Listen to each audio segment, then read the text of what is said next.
and welcome to Lounge Rōnin. All things, everything. And before we get into it, if you are new to the channel, please, oh please, hit that like button. Make sure to subscribe and ring that notification bell.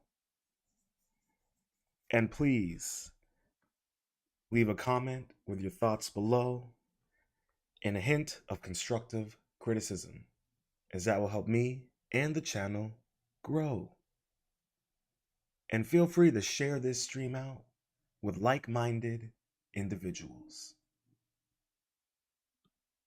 And on this episode, we're going to discuss the lost Gypsy dynasties of Scotland.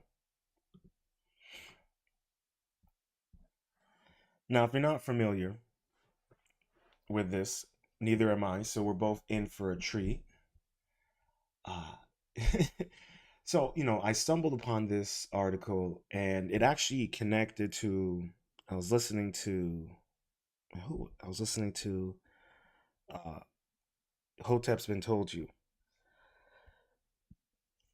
And in the I forgot how we got to this conversation, but someone in the live chat, Jonah, this guy is a very very smart and interesting fellow. Um, I mentioned something about Egypt in Scotland, mostly because there were Celtic mercenaries. I did a live stream on this a while back. You can look for it, where there were Celtic mercenaries that were serving in Egypt for the Fatimic dynasty, the dynasty that dates Cleopatra's dynasty, uh, and they were so instrumental in the dynasty that, and also so dangerous that they nearly overthrew the Egyptian dynasty at that time. It's a very very fascinating story, and they archaeologists uncovered a Egyptian boat in Scotland. So I highly recommend you check out that live stream if you're really interested in these types of topics. So when I saw that in the live stream, it connected to this article because we're going to dive a little bit into the Egyptian Scottish connection. And so I wanted to share this with you guys and just see what you guys think about this. What are your thoughts on this topic? And also to kind of bring into the whole idea, like, you know, I love this quote. I love this saying. It's from Star Wars, but it always holds true. There's always a bit of truth in legends. And what we're about to, learn about and read, it adds on to every other topic that I have covered on this show, whether it's from the giants and the Hopewell people, who are, essentially the tribe of giants that lived in North America, whether it's the origins of quantum mechanics, and it's tied to um, Hinduism. So all of this stuff. There is so much about our history and even our own reality that we really don't know, and is being obfuscated or suppressed or destroyed purposely to distract us from knowing our true history and our true potentiality. But enough of a Rōnin rant. Let us get into it.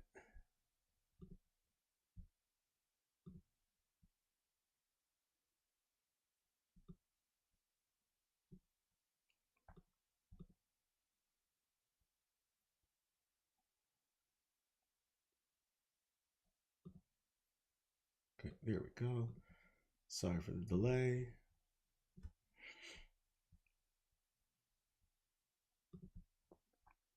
Okay.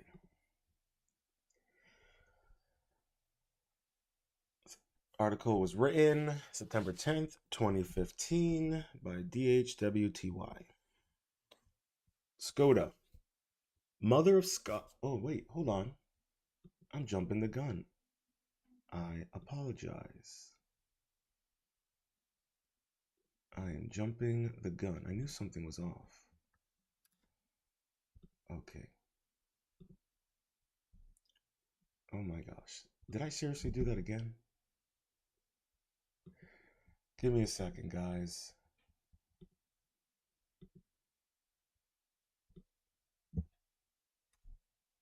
I made a boo-boo when I was setting things up. Where are you? Here we go.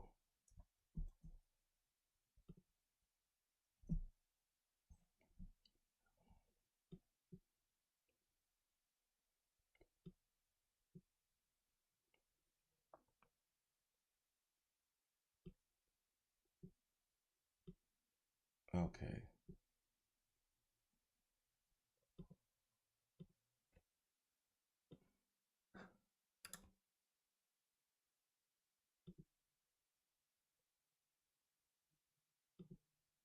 Alrighty.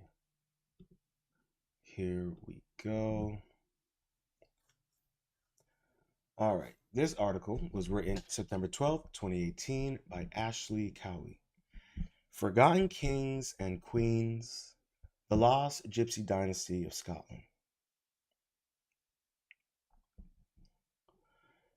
All right. We have all heard of Scotland's legendary 14th century King Robert the Bruce and the powerful Stuart dynasty of the 16th and 17th centuries. These two families dominate Scottish history. But did you know there was another monarchy in Scotland? A lost lineage so noble that its kings and queens rival both the prestige and respect held by the Bruces and the Stuarts. It was a gypsy dynasty.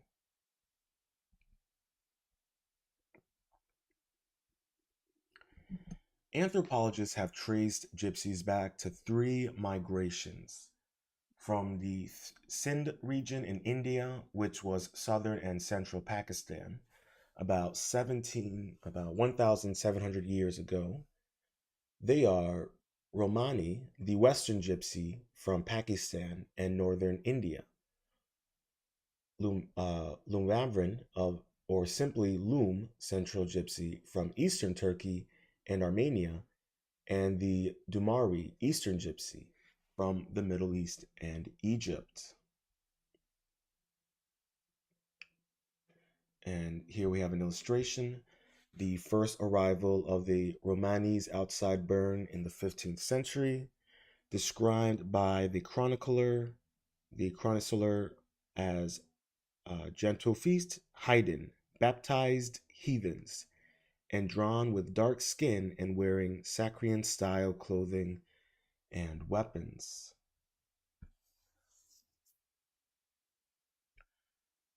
Regarding the Gypsy dynasty in Scotland, it is worth mentioning the title King of the Gypsies has been associated with many different people over the last 5 centuries. It was sometimes inherited and other times acquired or claimed. The range of the title's power was often limited to a small group in a specific place, but sometimes it was recognized internationally.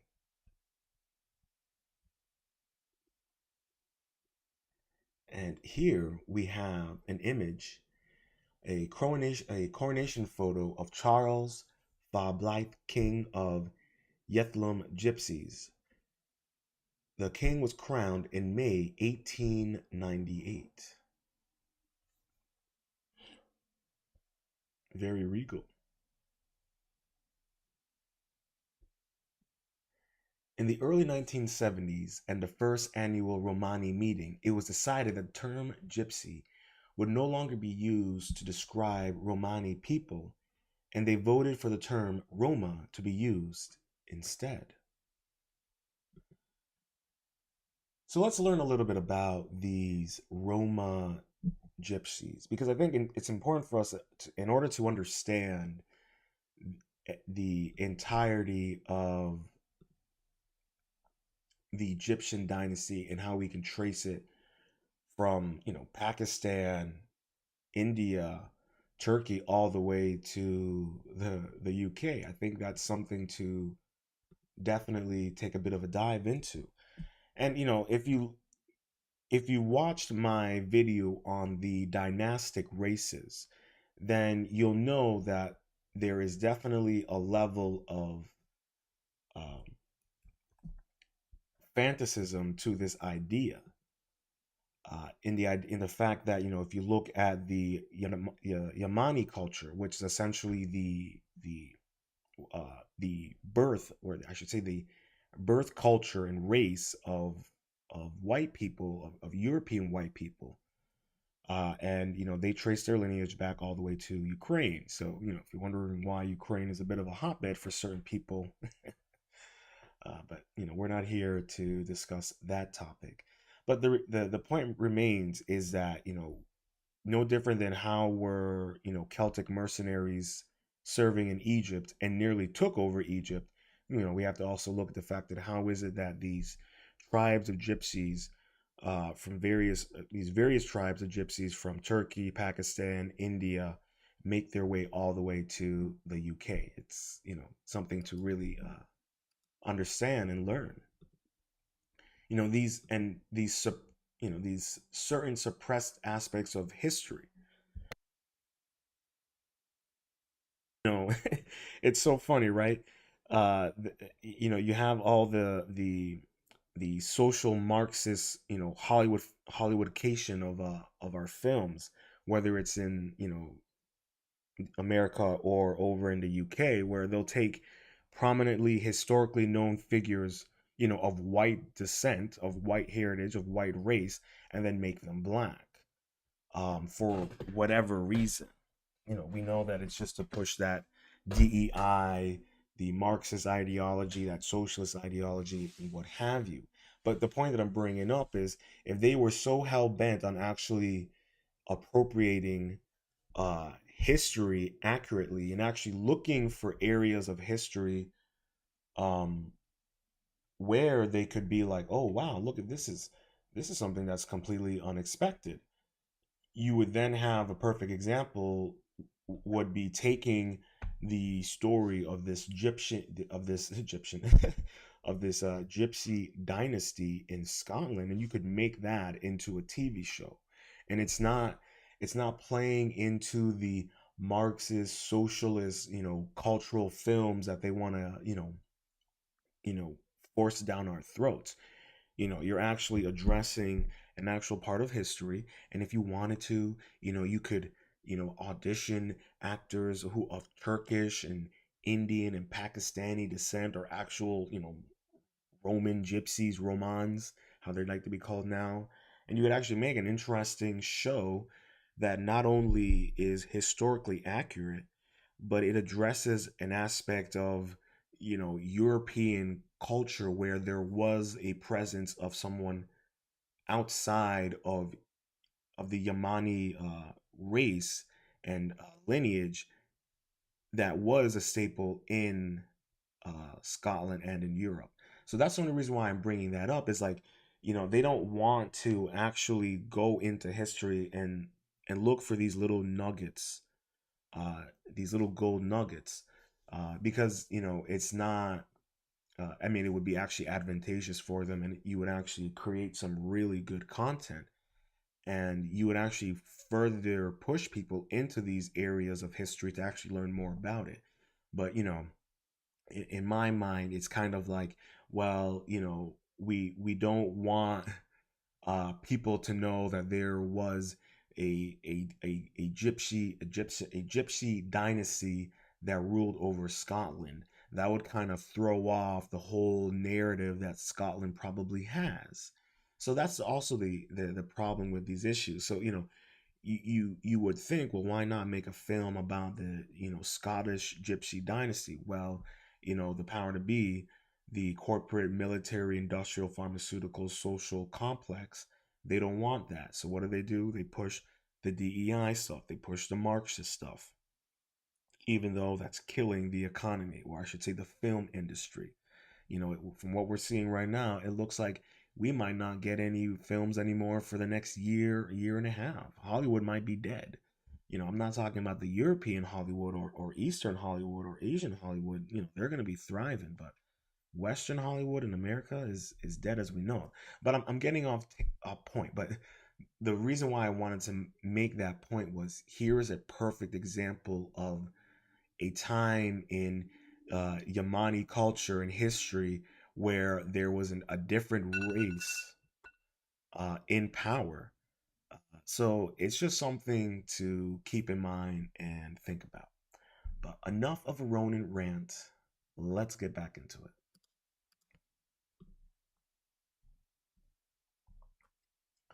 All right.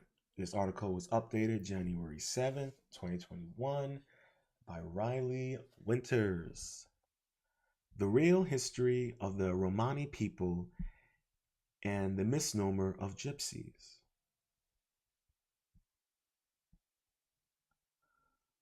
Colloquially, and rather instinctually, known as Gypsies, the history and culture of the Romani peoples is surrounded by stereotypes and misnomers, none more damningly perversive than Esmeralda from the Hunchback of Notre Dame.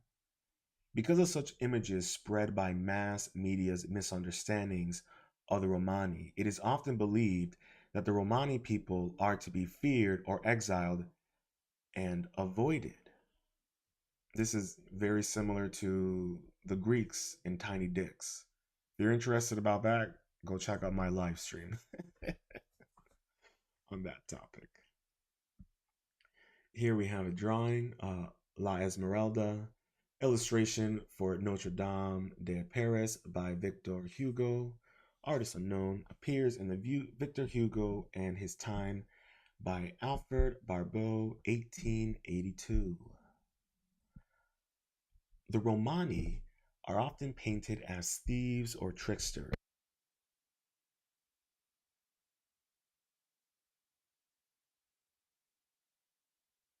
The Romani are often painted as thieves or tricksters, in particular because of their nomadic lifestyle and their unorthodox practices in the eyes of the Christian church during their early migrations. However, the migratory history of the Romani, their cultural persecutions, their native traditions, and their unbreakable familiar bonds are likely why they remain so interesting to outsiders today. So here we have an illustration of Spanish gypsies. From the Romani people to Gypsy. So, who are the Romani people? From where did they originate? And where have they been? Recent scholarship has shown the Romani culture has Indian roots. Roland Lee's research suggests that north central India is their original homeland, although today many dwell in Europe, Italy, Spain, and Eastern Europe in particular. Linguistics and genetic specialists are able to pinpoint rather confidently to Indian Romani origins.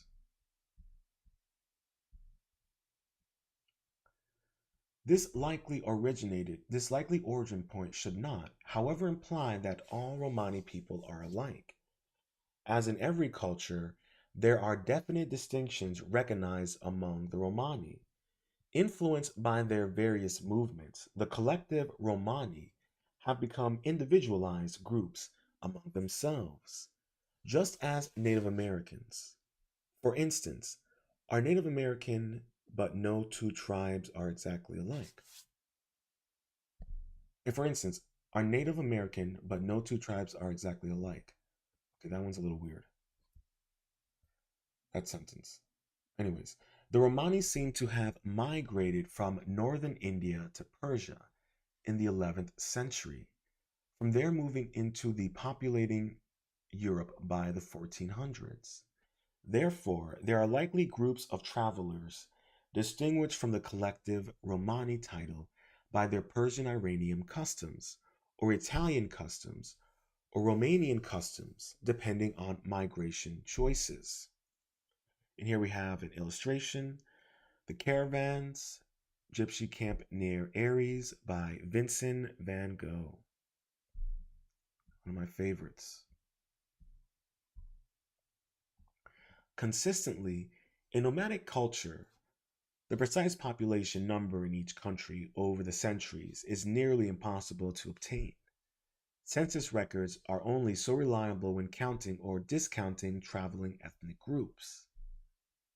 For example, the prevalence of Romani people in Persia and Europe in the 11th and 15th centuries, respectively, can be predicated as a dramatic increase in Romani populations. But specifically, numbers both then and now remain mere ballpark figures. The inability to definitively nail down specifics also likely influenced the cultural stereotype of Romani gypsies that remains prevalent today.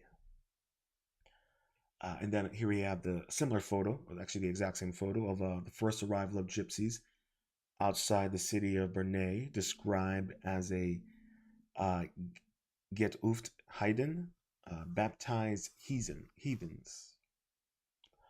What is a gypsy? The term gypsy has become synonymous with the Romani people in many regions. Loosely, the term describes a traveler of exotic origins, believed to have tricks up his or her sleeves and magical charms at the tips of his or her fingers.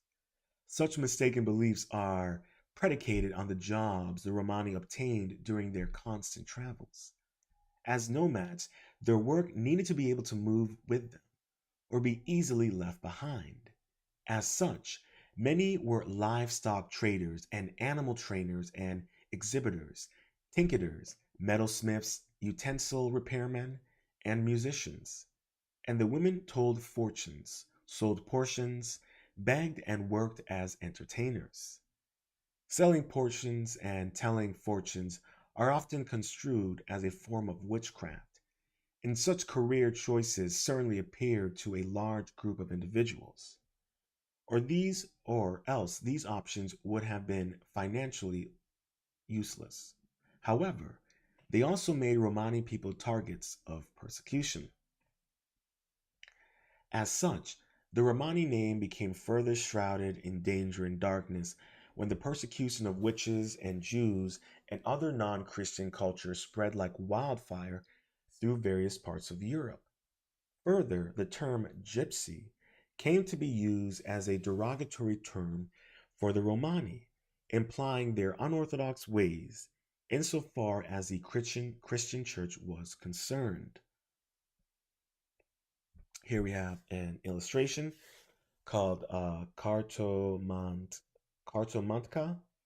a depiction of Romani fortune teller in Poland by Anatoni Kazawakis, 1884.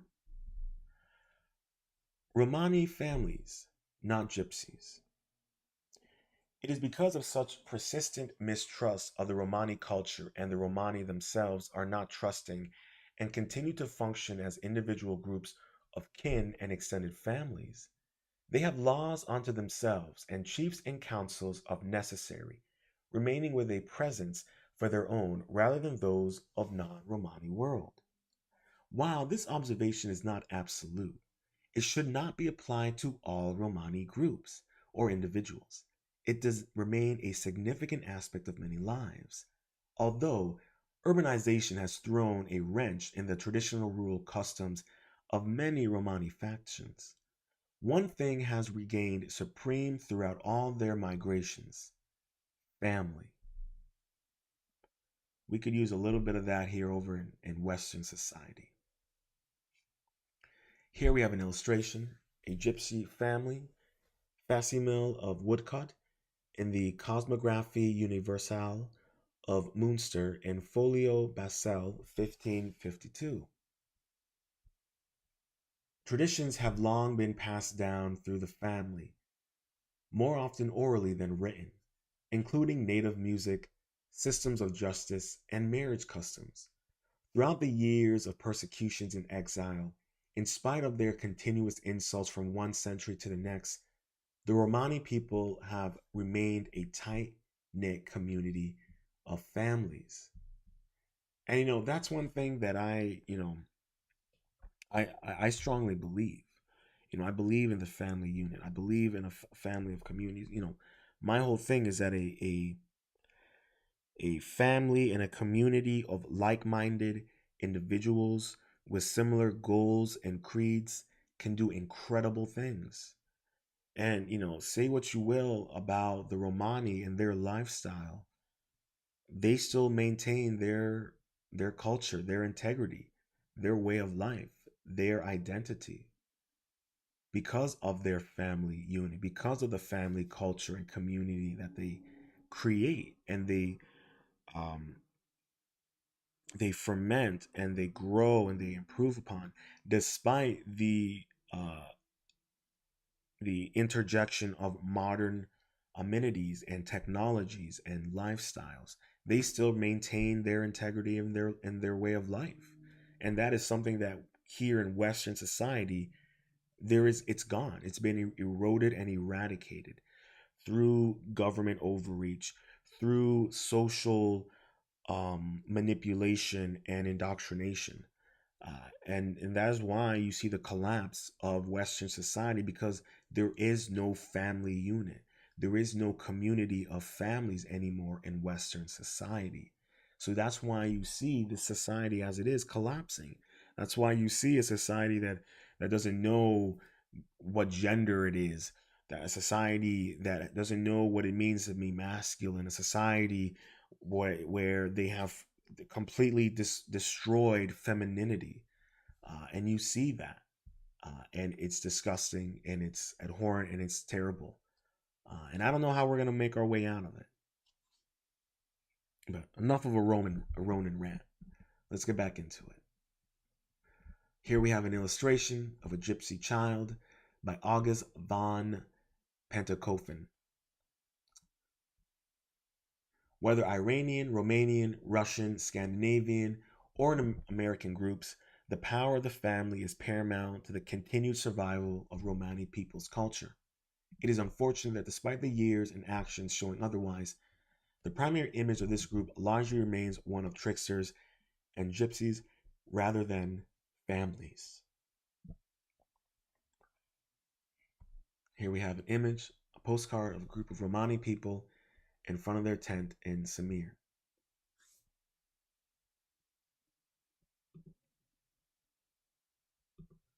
So now we have an understanding of the origins of the Romani people, and the fact that we really should not be using the word gypsy, that it really is a negative word. Uh, yeah, but don't tell the far left that. They'll tell you you're denying their lived experience. Oh man, I might have to tell you guys about a funny interaction I had. Save that for a Rōnin Rant episode. All right, let's continue. The kings and queens of the gypsies. However, historically, the leaders of the gypsies in Scotland certainly did use the term king of the gypsies. And the story of this monarchy begins in February 1540 AD, when a letter under the Privy Seal from King James was granted to Or Luit Joan Fan, Lord of the Earl of Little, Egypt. This translates to Johnny Fa of Dunbar, Lord and Earl of the Egyptians of Scotland. This letter granted Johnny authority over all gypsies in Scotland, and it called upon all the Scottish sheriffs to assist him in execution of justice upon his company and folks, who were to conform to the laws of Egypt. Interesting, right? The word gypsy was a slang medieval term for Egyptian. Huh. But not all gypsies were Egyptian. Some historians believe there may be a connection to the annexation of Egypt in 1517 AD by the Ottoman Empire, when many of the aristocratic Egyptians fled enslavement. Records prove that 100 years later, by 1612 AD, the Fa family had traveled as far as uh, Shetland. I apologize if my pronunciation is a little funky. Shetland, and in 1623 AD, 8 leaders of the Gypsies were hanged in the Berg Mur, 6 of whom were of the Fa line. And soon after, in the 1650s, the Fas were amongst those families transported to Virginia. Oh, this is just getting weird. Here we have an image of the portion of Roma and Sinti from Asperg, Germany, 1940. We know under Nazis, whether it was Jews, Christians, Romanis, Baha'is, you name it, they they executed it literally. 6 generations later, the son of William Fa first, William Fa II, was still recognized by his hereditary title, King of the Gypsies, when he died aged 96 on October 9th, 1847, in Kirk Yetholm. The the Kelso Mal married his carried his obituary entitled "Death of the Gypsy King," which said he was always accounted a more respectable character than any of his tribe, and could boast of never having been a Gaul during his life. End quote. Because William Fa II had no children, the Gypsy crown passed to his sister's Esther's husband, Charles Blythe, 1775 to 1861. Charles was an educated man and was respected for having lived up to his title. When he died in 1861, his children fought for the crown. Eventually, his daughter, Esther Fablai, was coronated, and she reigned until 1883, when the Gypsy culture began to decline. In 1898, her son, Charles Rutherford, was coronated king of the Gypsies. He died in 1902, and the title has not been reestablished. Hmm. So here we have an image of Esther Fablai, was queen of the Yalthum Gypsies following her father Charles Fablai's death in 1861. Now I don't know about you, but I kind of want to know a little bit more about these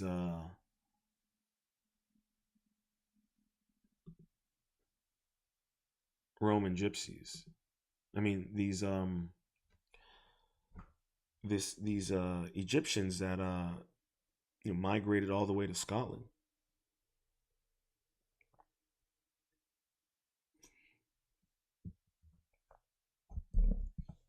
You know, what I find really peculiar about all of this is like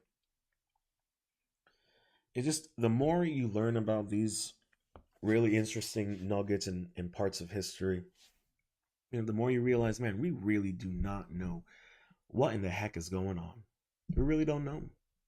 Um, you could probably spend, days doing a deep dive into trying to figure out all of this stuff, and you still might not even get to the source. And even if you do, that might lead you down another rabbit hole. So, uh, to me, I just find it fascinating. Let's get into it.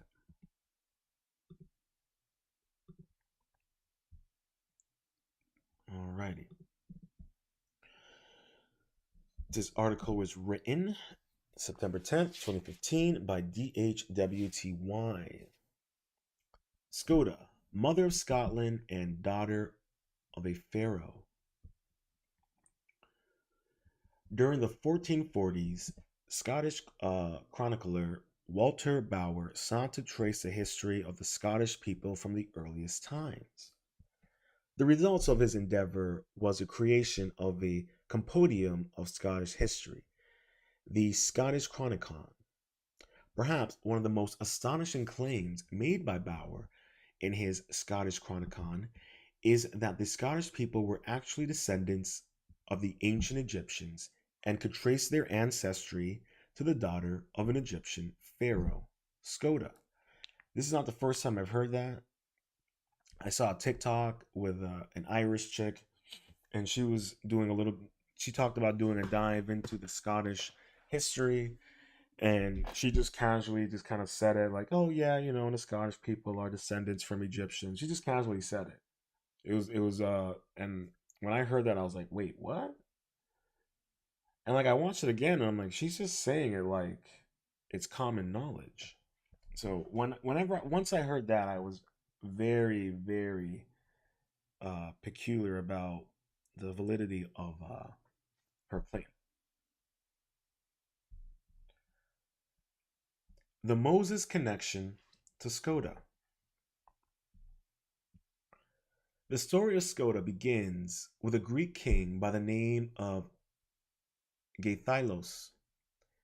In one version of the story, which involves Ireland, Geithylos is known as Gothal Gallus. The word Gael is said to be derived from his name and was originally from the region of Sicily. It is also said that Gaudol Gals lived during the time of Moses, and the latter is said to have cured the former when he was bitten by a serpent. Gaudhal Gals was also promised by Moses that no serpent or other poisonous creature will inhabit the western island that his posterity would inhabit one day. One of Gadal Gal's grandsons, Nuel, was invited into Egypt as an instructor by a pharaoh, and eventually married one of the daughters, Skoda. Both Scotland and the Roman name of Ireland, Scotia, are said to be derived from her name. Nuel and Skoda's people were later driven from Egypt by a later pharaoh and wandered around the Mediterranean until they reached Spain. During the rule of Milis, whose wife was incidentally also a pharaoh's daughter by the name of Skoda, these people heard about Ireland and believed it to be the island foresaw by Moses. Although Malid died in Spain, his wife and children eventually reached and settled in Ireland. Here we have an image of Mycelius and Skoda. Irish and Scottish origins intertwine. This legendary origin of the Irish people is also shared by the Scots. For the Scots, however, the story did not end in Ireland. From Ireland, the descendants of Nuil and Skoda traveled to the west coast of Scotland, battled and defeated the Picts, and became the Scottish people. This version of Scottish lineage can also be found in the Declaration of Arbroath, an important document written in 1320 by the barons and noblemen of Scotland, requesting the intervention of the Pope on their behalf during the Wars of Independence. In the second paragraph of the document, it is written, quote, Most Holy Father, we know and from the chronicles and books of the ancients, we find that among other famous nations, our own, the Scots, has been graced with widespread renown. It journeyed from Greater Scythia by the Tyrian Sea and the Pillars of Hercules, and dwelt for a long course of time in Spain, amongst the most savage peoples. But nowhere could it be subdued by any people, however barbarous. Thence it came, 1200 years after the people of Israel crossed the Red Sea, to its home in the west, where it still lives today. End quote.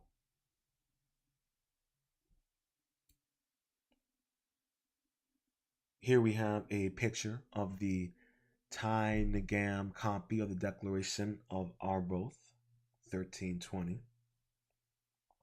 So here we have, you know, irrefutable evidence, you know, claiming and describing the descendants of Scottish people, tracing their lineage all the way back to Egypt. And like I was saying, if you check out my dynastic race live stream, we talk about the post, Diluvian races, the races that, permeated after the Great Deluge, the Great Flood. And, you look at the various areas that were inhabited post the deluge, a lot of it was in the Middle East and certain areas of Europe. And it all really depended on the various sons of Moses. Joseph is the one that's credited with creating the origins of the Europeans, starting in Ukraine with the Yamani people. So, you can trace these lineages far way back if you do a deep enough dive. Skoda by another name. Not everyone agrees that the Scots originated from Scythia. However, one writer, for instance, speculated that Gaithios, Galdhald Glass, was neither a Greek king nor a Scythian, but an Egyptian pharaoh himself. And Skoda, Egyptian queen of the Scots. Ralph Ellis traces the story of Skoda and Gathlios to a 3rd century BC source, Matthews Agapitica. Apologies for the pronunciation. Using this ancient source, it has been argued that Skoda was actually Akhensenum, the widow of Tutankhamun. Oh shit, that's crazy. Gathilos, on the other hand, has been argued to be I, the successor, and according to Ellis, also the father of Tutankhamun. Due to religious conflict, A's reign was cut short, and the pharaoh and his court were soon forced into exile. Like the Irish legends, I and Akhenaten wandered around before settling in Spain. Several generations later, there was a migration to Ireland and then Scotland. Here we have a statue of Tutankhamun and Akhenaten in Luxor, Egypt. So this is crazy. Like, we now have multiple sources um essentially saying, yeah, the Scottish people can most likely trace their lineage back to Egypt, to Africa. I know people like to pretend that Egypt is not in Africa because it's so close to the Middle East, but I want to remind everyone that Egypt is located in Africa. I just want to remind people that because I know some people like to pretend that Egypt is part of the Middle East when it's not. But like I said, when I said about the Celtic mercenaries that were fighting in Egypt, um, I got to figure out the connection between that. So I might have to do a little redive back onto that. But like, what's so fascinating about this, it's just that we really don't know the truth about anything, and how many more stories out there. It's no different than, for example, when Solon went to hang out with the Egyptian priests, and the Egyptian priests were telling him about how they used to travel to North America, that they used to island hop their way to North America, which would mean that at one point in our long, long, long history and time, there were islands that allowed, excuse me, individuals to travel from Africa all the way to North America. I did a live stream talking about the Grand Canyon and how there is supposedly caves filled with Egyptian statues and treasures and history. So that's a whole nother rabbit hole to dive down. You know, there's also the whole speculation that the Egyptians can trace their origins from Atlantis. Shout out to Jimmy Corsetti. He's under the impression that Atlantis was the Rekok structure in West Africa, I believe. And there are speculations that the Egyptians may have made their way from there, from Atlantis to Egypt. But that's a whole nother thing. I mean, I also did a live stream talking about the fact that maybe the giants built the pyramids. So I know I'm kind of jumping all around, but the point that I'm trying to make to you guys, to the listeners, to the audience, is that hey, like we really don't know what's going on here. Like I said, why isn't the history books in America talking about the Hopewell people, which were the mound builders of North America, which were giants with elongated skulls? Why are we not talking about that aspect of American history, where there's so much documented evidence about it, you can't deny it? And even with this, like I was saying earlier about making a TV show about the Egyptian dynasty of Scotland and tracing that lineage, why don't they want to talk about these? Why don't the Scottish people, I don't know, maybe they do, acknowledge or talk about, hey, we our lineage might trace all the way back to Egypt. So all I'm saying here for everyone out there, like, really do a deep dive onto your origins, because you may think you know the truth, but then it turns out you've been duped and you've been lied to the entire time, or you've been manipulated.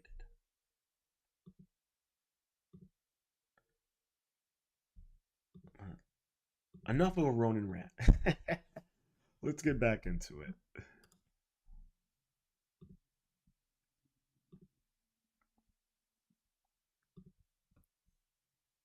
Alrighty.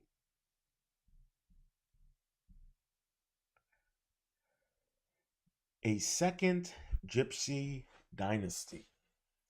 A second Gypsy royal lineage existed in Scotland, although this one was not acknowledged by the king. Billy Marshall is said to have lived for 120 years and had always claimed to be the king of the Gypsies. He was known by several names, such as the Card of Barleon. Card meant skilled gypsy, and Barleon is the name of a hill range in Winstonshire in Dumfries, Galloway in southern Scotland. They need to work on their names over there in Scotland. He was also king of the Randys. Randys referring to macho viril, men that despised authority. Oh, let me join that club. I like that. King of the I've heard of King of the Randys before. I can't think of where. I don't want to get distracted. Okay, here we go. Marshall was a gypsy descendant of Roma people and a bare knuckled boxer before classic boxing rules were laid out in the mid 1700s. Headbutting, eye gouging, chin kicks, and wrestling were all permitted, and each of three bouts saw various weapons being used, including swords, knives, goodlels, quarterstaffs, long sticks. We need to bring that back. All right, we need to bring that back. Go go and check out my live stream after this about the female gladiators. You're gonna get a kick out of that one. But we need to bring this type of fighting back. Just like we need to bring back the duels, the one shot duels. We need to bring that back. I think if we brought back one shot duels and sword duels, I think a lot of shit talking would go down a lot, and a lot of people would think twice. But that's just my personal opinion. Here we go. Secret symbolism on Marshall's tombstone. When Marshall died, he left behind a various mysterious gravestone displaying a pair of horns, which believed to represent the zodiac sign of Aries, the ram, symbolizing strength and warrior like energy. And the reason for it being on the stone might be a wink to the tinker's toast. May war never be among us. Hmm. Some eerie foreshadowing. Here we have images of the gravestone, Billy Marshall's gravestone at the Cubert churchyard in Kirk Kirkcudbright, Dumfries, in Galloway, Scotland. Dumfries. Good lord. Egyptian historians believe the crossed spoons represent a wish that his people never go hungry. But horn spoons were also extremely popular in Europe and Scandinavia as far back as medieval times. And the horn spoon making has always been taken care of by gypsies since the 1600s. According to historians, the current queen of the gypsies is a housewife in Edinburgh, but the lineage has surfaced in the USA. In 1953, Anais Nin had surgery for ovarian cancer in a hospital in Los Angeles. They were doing that in the 1950s? Wow. In her diaries, he said the king of the gypsies was having surgery at the same time, and that approximately 600 members of his tribe were camped in or near the hospital in accordance with their law. No amount of hospital discipline would drive them away. Having spoken with several members of the group, they had identified them as Romani people.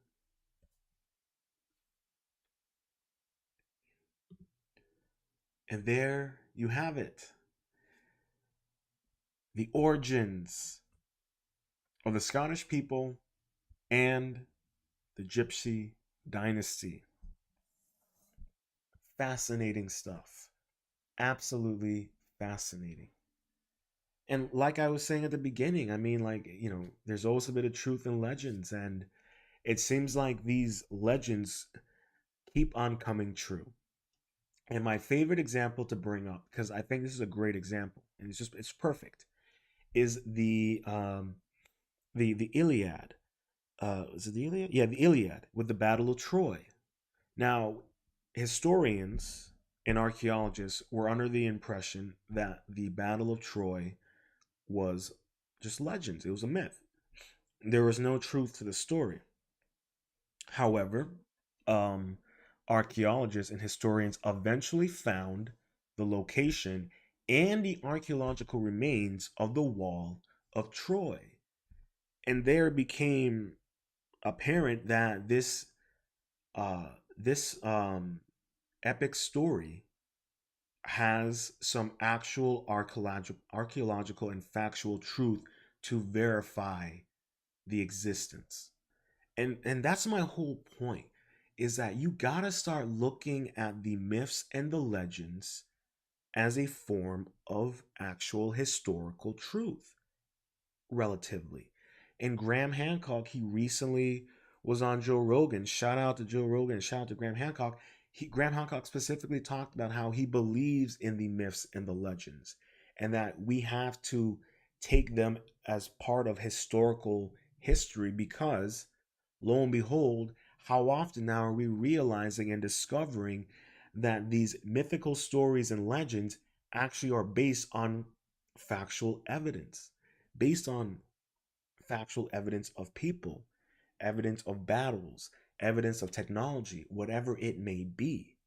So we can't go around and pretend as if these legends and myths are just made up, that the people back in the day are just talking out their ass. The reality is that's not the case. We pretend as if they had these fantastical imaginary ideas like we have now to create many of the scientific fantasy stories that permeate our minds today, whether it's Lord of the Rings, Star Wars, whatever it may be. um, they didn't necessarily, I would not necessarily say they had that type of imaginary capability. They saw, they draw, they wrote what they experienced. They didn't embellish things necessarily, because what was the point of embellishing things unless you were trying to make a point? And back then, there was no sense of embellishing unless you were talking about propaganda within a royal system or a governance. But we're not talking about that. We're talking about lineage, we're talking about religious history, we're talking about historical events, historical people. And more often than not, the mainstream academia will do whatever they can to suppress stories like this, will do whatever they can to destroy the evidence of this. And that's why I'm saying it's like, okay, the wall of Troy turns out to be true. Coincidentally enough, there is a pyramid in Greece. And this pyramid, I believe, may possibly be 600 years earlier than the pyramids in Egypt. Huh? So this is what I mean. Like, we really need to take time and really start questioning the mainstream academia and not really trust it. I don't trust mainstream academia. They've been lying to us. It's no different than mainstream media. They've been lying to us. It's no different than the federal government. They've always been lying to us. So, my whole thing is you got to go and do your own research. You got to read, these various types of books, this ancient knowledge, because more often than not, the truth is actually there, and it's actually more honest to you, and it's more factual than what we are given in the history books, what we are given on the History Channel, National Geographic, whatever it may be, any of those mainstream educational streaming platforms that are good. I'm more, I liked it when the History Channel covered aliens and all that fun jazz. Back in the day, the History Channel had some really, really good TV shows and documentaries. Now I don't know what's going on over there. Uh, Same with National Geographic, but I'm getting off point. The point that I'm trying to make here is that we as individuals, we need to do our own research, and we need to reach out to communities and individuals and people who are interested in investigating and looking at our past in a similar lens. So I highly recommend everyone out there who's listening, while you're at it, make sure you hit that like button and subscribe if you're new to the channel. But yeah, really take some personal time and learn the true history of your area, of your lineage, your heritage, whatever it may be. You may be surprised at what you discover and what you uncover, and how it will change your perception of what it means to be an individual and what it means to be part of that community, that culture, that heritage, that lineage. I highly recommend everyone go out there, take that time, do that research, make those efforts. You will not be disappointed in what you uncover. It'll be worth it. It will definitely help you grow as a person. And you know what? You become educated, you become smarter, and you become more profound in your ideology, your interpretation of the world, and what it means. Uh, you know, Shout out to Hotep Jesus. He had this incredible saying, and he was like, uh, you know, the more knowledge you have, the less people can relate to your opinions and perspectives. So I'm kind of misquoting him a little bit, but that was the gist of it. So I hope everyone really takes that into consideration. I know it's tough out there. It's tough to find people who are not fully indoctrinated, who are not fully uh, foregoing their individuality, who are not fully willing to allow the domestication of a belief system to dictate their way of life, their way of thinking, and their way of experiencing. Break free from the hive mind and maintain your individuality. And above all, stay true to yourself. I hope you enjoyed this episode of Lounge Rōnin. If you're new to the channel, please make sure to hit that like button and subscribe and ring that notification bell. And please leave a comment with your thoughts below and sprinkle in a little bit of constructive criticism, as that will help me and the channel grow. and make sure to follow me on social media. And until next time, stay positive, stay focused, stay true, and much love.